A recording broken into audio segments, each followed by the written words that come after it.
Mga kabisaya, mayroon na naman tayong bishi. Oy, bishi ba kung tawagin? Mali pala siya, bishi. Basher.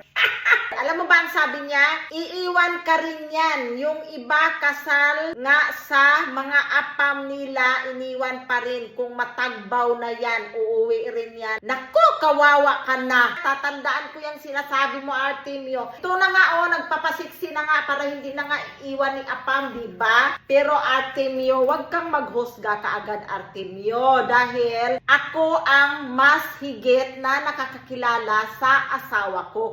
Kung iniwan ako nito noon pa, 12 years na kami, na makakita lang ng poste na dadamitan mo ng pambabae, kumakaringking na, ibahin mo yung apam ko. Ito yung apam na loyal to. Dahil dinala ko na to sa diskuhan, dinala ko na to sa mga pangbabaeng pub. Kahit sobrang lasing ng asawa ko, ay hindi yan kumakaringking. Kaya subok ko na yung asawa ko. Kaya Artemio ha, huwag kang padalos-dalos sa sinasabi mo. Diyan ka na nga!